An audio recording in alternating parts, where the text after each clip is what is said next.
last day of 2020. I think today we should talk about what has happened during the past 365 days, and to discuss that or to reflect on what has happened last year or the last day on the last day of 2020. Let me invite my friend from UK, Mr. Naval Gund. Good morning, CK. Good morning, everybody. Reflection of a leap year. Yes, we've had one extra day this year. Although this is still the 31st of December, for all of those you can remember going back to February, there was actually a February the 29th this year. Once every 4 years, and it just so happened that it gave us the same year as the pandemic that hit the world. I mean, you couldn't make this up, really, could you? We got an extra year of disaster in many respects. But let's reflect on the past year. What was the highlight of the year, as far as you're concerned, CK? The number one highlight is the pandemic has taught us how to maintain social distancing, not only in the social world, but also how do we behave digitally. So I think the social distancing has been a big learning for all of us, and also maintain personal hygiene. So I think these are the two highlights that I can see straight away started in the month of January 2020 and still continues. Yeah, I mean, it is probably the year of COVID. We will all remember the big C, and it isn't cancer. It's a different form of cancer. It's a flu. It's a flu virus that's killed thousands of people around the world. We're probably into the million, I would guess, now, if truth be known. I don't know where the official numbers have got to. And we're not out of it. You know, we're still bang smack in the middle of another wave coming through the UK, and I'm sure you're seeing something similar in India. So we can't get around it. We can't ignore it. We can't be in denial of it. The fact is, it was a fact, and we needed to deal with it. But there's some good stuff that came out of it, CK. It brought other people together on a long distance. All of those networking platforms that were all digital got a huge increase in utilization, in usage, which was brilliant. Zoom, for instance, the package we're using here, it went from zero to hero overnight. They had a free package that they offered people, and they extended it. Very smart marketing move. They did it literally because they were human. And this is what I think one of the real positives that's come out of this particular COVID virus. And it's shown how many people are human, that human kindness, people going the extra mile to help someone out, recognizing some of our key workers that we just say, oh, they're doing a job. They're actually doing far more than a job. They're keeping us alive. All of our health workers and all of the infrastructure behind the health workers, including their families.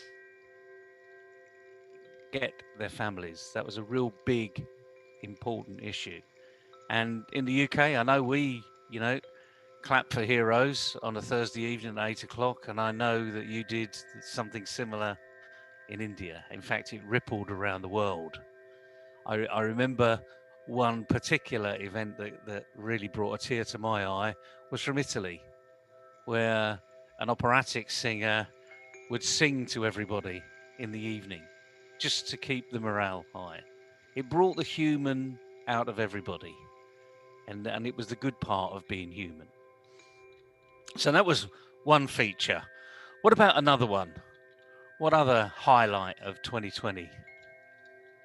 So, talking about the mankind and the human ingenuity, I think the biggest second factor that we should discuss about is the sacrifice made by millions of frontline workers so that rest of the humanity can survive.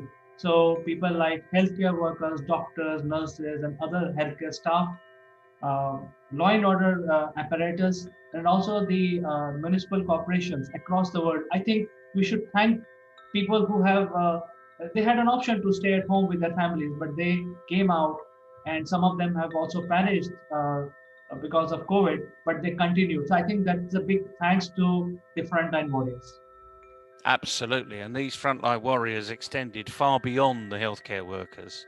It was the refuse collectors, police, those in service around the world, those in the army that actually were asked to do things that they hadn't done in a long, long time. And even down to the people that kept the lights going. You know, those manufacturers, those in engineering that actually kept us as a society moving along. And the other thing is, we need to thank everybody for doing their part, because it's not over. We need to be aware that it's not over yet. The vaccines are here. So that's the third one I think we should focus on. The brilliance of our scientists that can create a vaccine in an unprecedented minimal time, whereas normally it takes 10 years. And all they've done is condensed all of that 10-year development into a short period of time. And they've done that by throwing resources at it. People going the extra mile. In the UK, we've got 2 vaccines that have been approved now, independently approved, and I think we need to make that point too. So these haven't been forced through by the government in desperation of solving this particular crisis. These have been independently approved, reputations have been put on the line, and now not only have we seen our first patient vaccinated, but as we know, this particular vaccine is a double. So you have to have one followed by another one. And we've had our first that has received a double dose, which is excellent before the year's out. So in the same year of identifying the virus, we've had our first person in the UK that's been completely given the vaccination, which is the Pfizer vaccination. So that's the other thing to celebrate of last year. What other celebrations can we think of? And let's think of in a global arena. What real breakthroughs do you think have been out there on a global basis?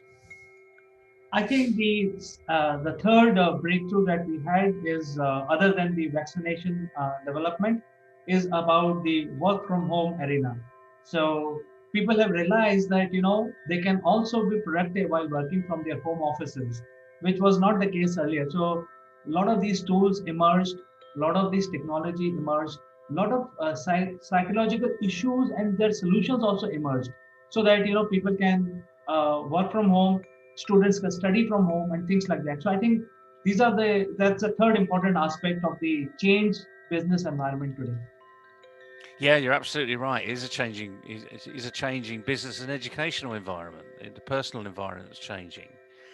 You and I are talking over an established media now. I remember back in 1988 when I first went into a video conferencing suite. Can you remember those terms?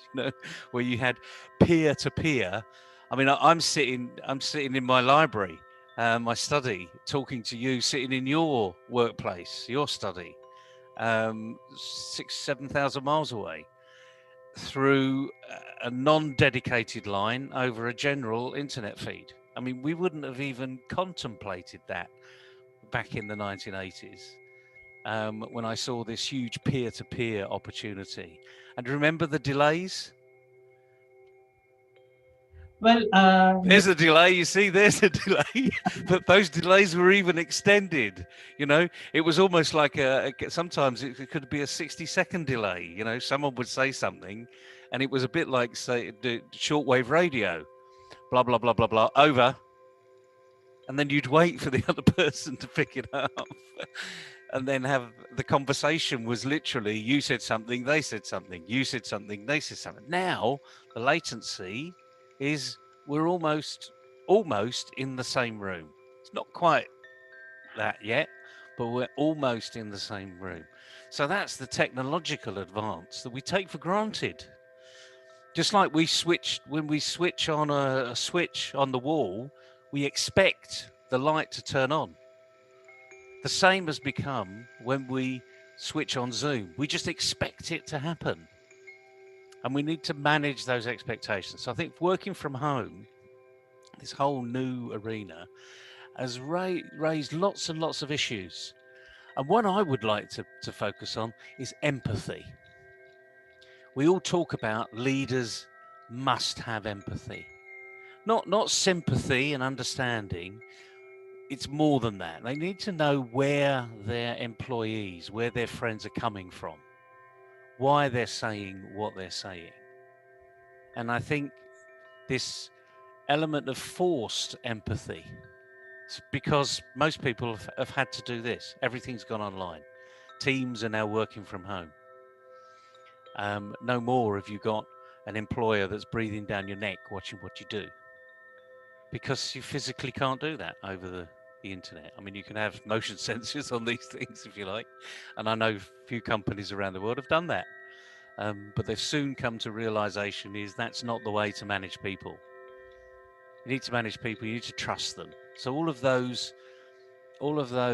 key values that we value so much in our personal life, in our family life, and in our operational life, are now coming to the forefront. So I think that's another one we can reflect upon and hopefully get better for next year. What else do you think, CK, before we wrap up 2020? So the fourth important thing from my perspective is the willingness of the government to work in a very positive manner. I think by and large, all countries and all governments have worked together to solve a particular problem which has affected everyone. So I think that is the fourth important aspect that we have seen as a change.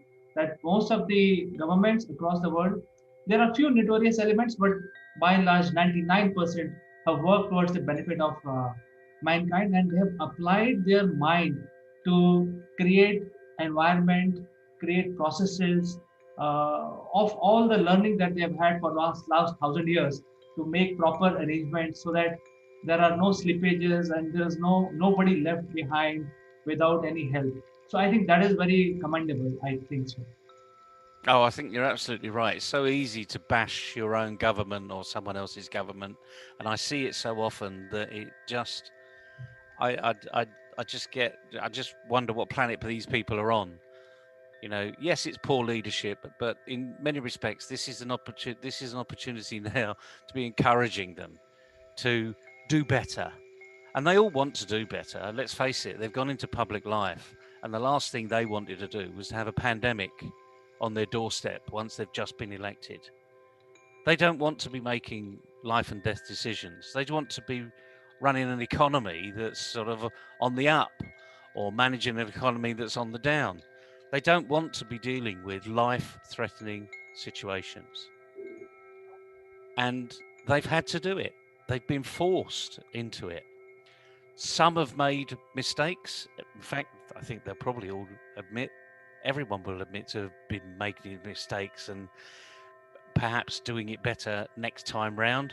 But just like politicians, you know, if they say that, then it's almost a loss of face. So I think we've just got to be a little bit more empathetic towards them. You know, they they haven't wanted to sign the death certificate on so many people. You know, every life lost in this particular pandemic, in any pandemic, is a sad loss, because it's not just one life; it's a whole heap of lives that's affected. It's the ones that are left behind. So yeah, you're absolutely right. We need to celebrate these people around the world for doing the best job that they could do, and let's hope they get better at it. That's all we can hope for. In fact, they are getting better at it. The clear example is the preparation that the Indian government is doing is basically on the vaccination drive. And I saw on the TV today that they have built the first vaccination center, which will be used as a cookie cutter across the country. So I think the government is doing everything to comfort the people, to make sure that everybody is vaccinated in a proper fashion, and there are proper storage of vaccination. The vaccinations are getting approved. Different manufacturing do's and don'ts are being taught to the health worker, and proper SOPs are being created. So I think that is already reflected in the way the government is working. So I think that is the fifth one, that we're preparing for vaccination drive in 2021. Yep, and that's important. And I think unless you've got anything else about 2020, I mean, we can talk about global elections around the world. We can talk about changing election state in America. In the UK, we had a new government at the beginning of this year. Um, we've got Brexit that's now being finished. So although we are a partner of the European Union, we're no longer in the European Union.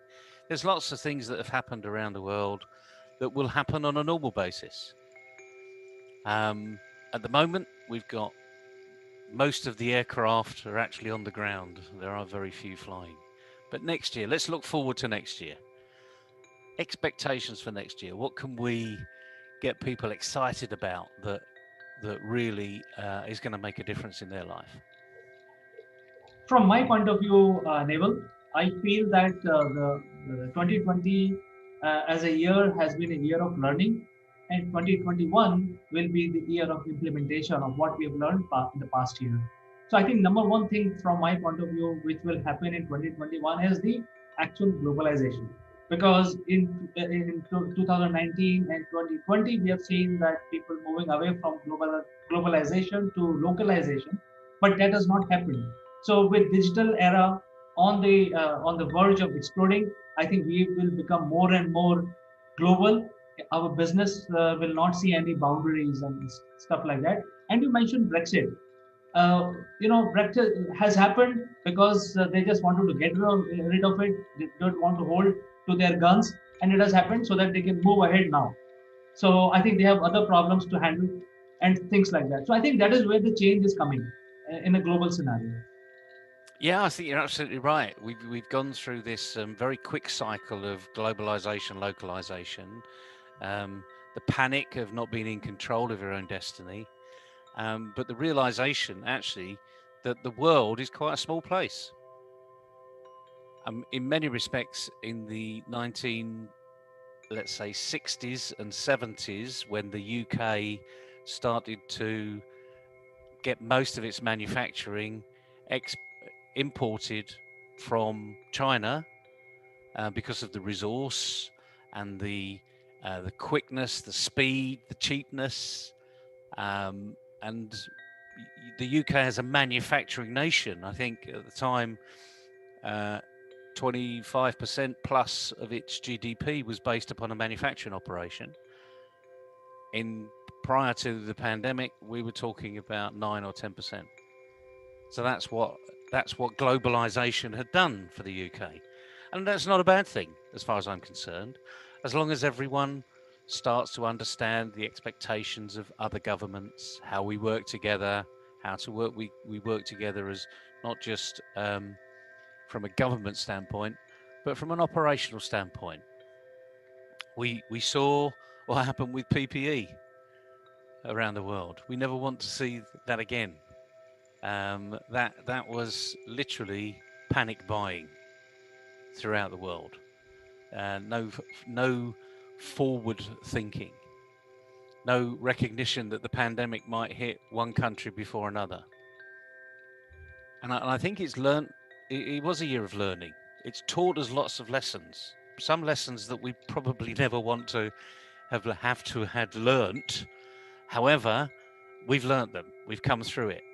Some companies didn't succeed, other companies flourished, other companies managed to keep afloat. And I think now the opportunity in 2021 is to consolidate where you are and make it work. Engage with people in your organization, all of your stakeholders. We talk about these leadership issues, about engaging stakeholders. And frankly, not many people really do it very well. But now actually is the time to implement that engagement, to get it right for 2021 and really push forward and start to put the fun back into your business, because fundamentally this is a business show, and it's business that's going to get us out of this problem, not governments. Their income comes from businesses being successful. They can't just print money. And if they do print money, they end up like countries going into hyper and super inflation. So remember, folks, governments do not generate the income of the country.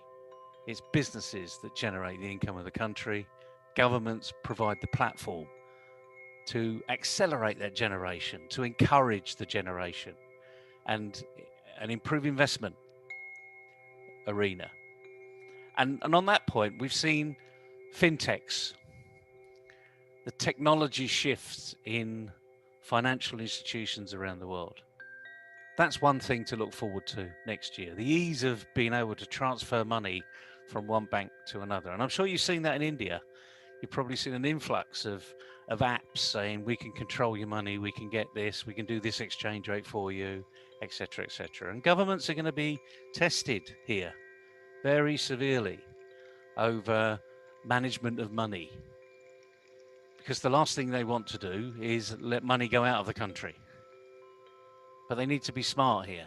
They need to let businesses that are in India generate income from all sorts of opportunities around the world and have easy access to receiving that income and paying the bills associated with it. So that's one thing I think we can look forward to and focus on in 2021, because it's going to happen.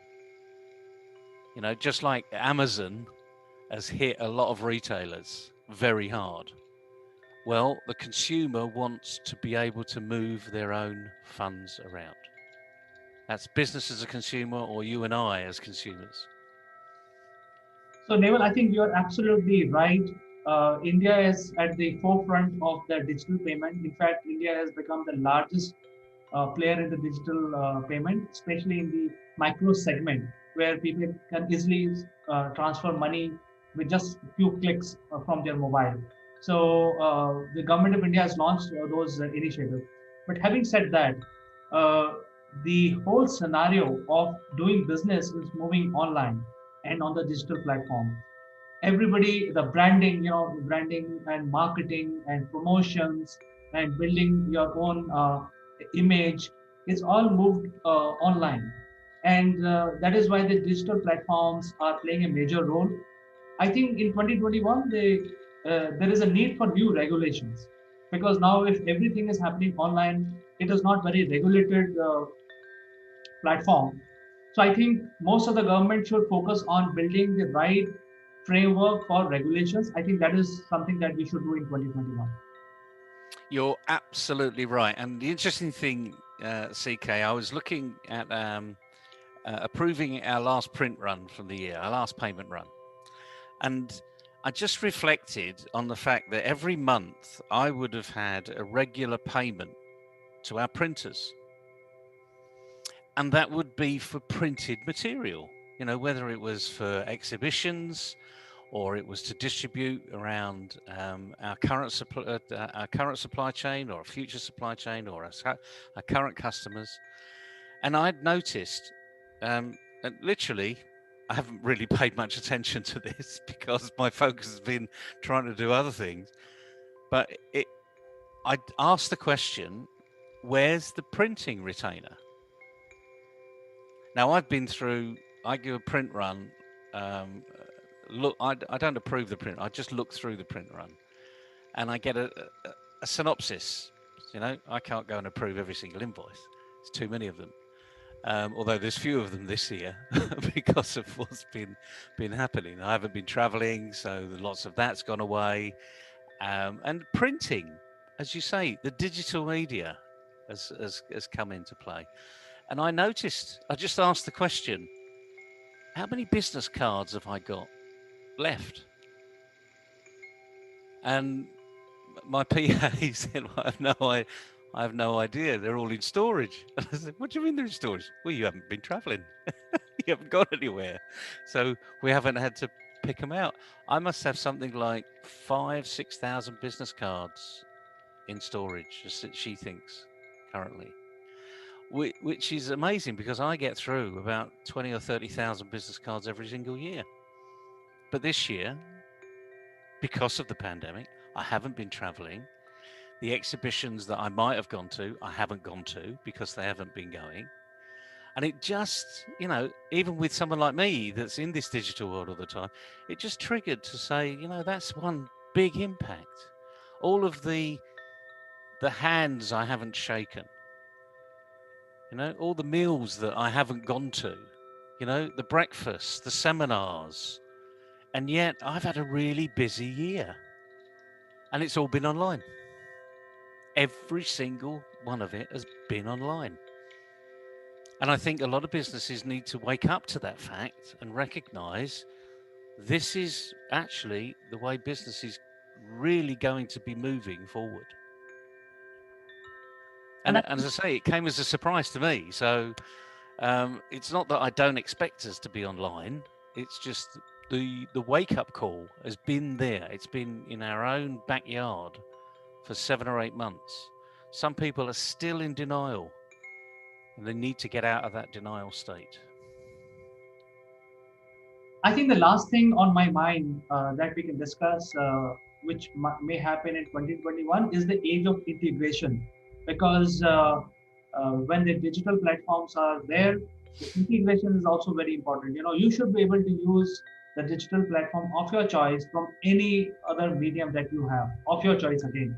So I think the era of integration, use of AI, smart control of video and voice, reach out and launch out different programs, uh, collections, stuff like that will have to be integrated into one platform so that everybody can use it.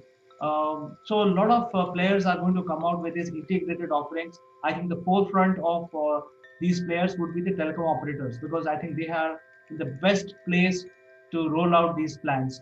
So I think that is where in 2021 a lot of changes we will see.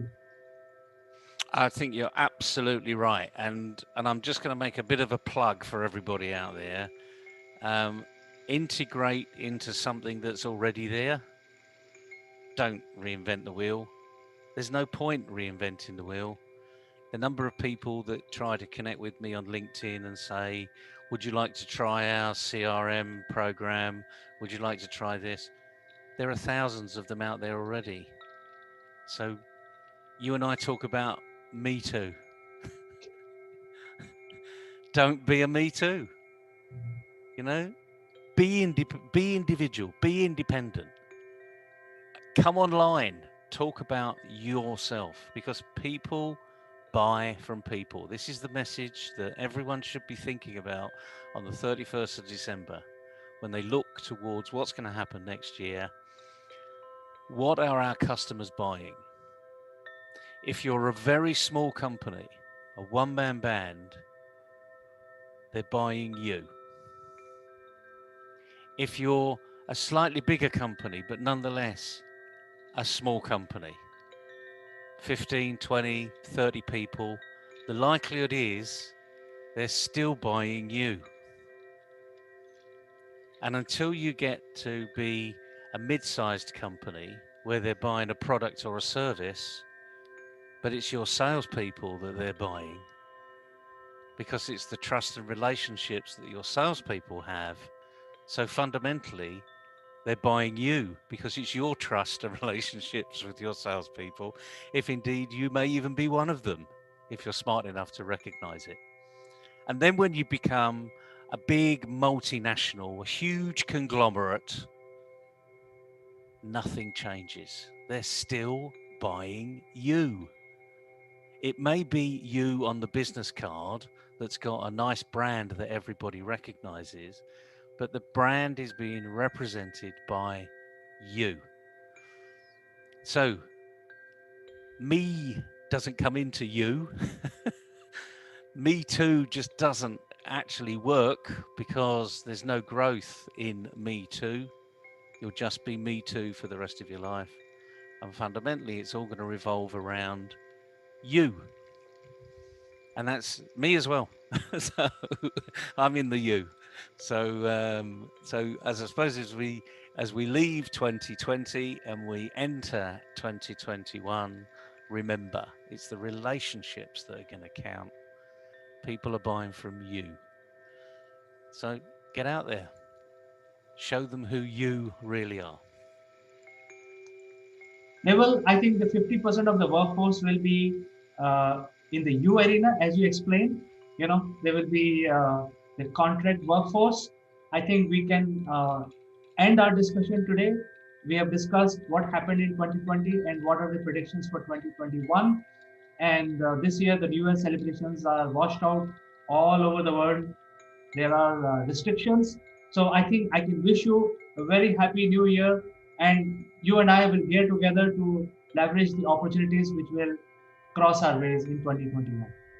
Absolutely, CK. And don't forget, everybody, just celebrate this evening. You know, I mean, some people are closer than others. My brother in New Zealand is probably getting ready with the champagne as we speak, as it's moving into late in the evening.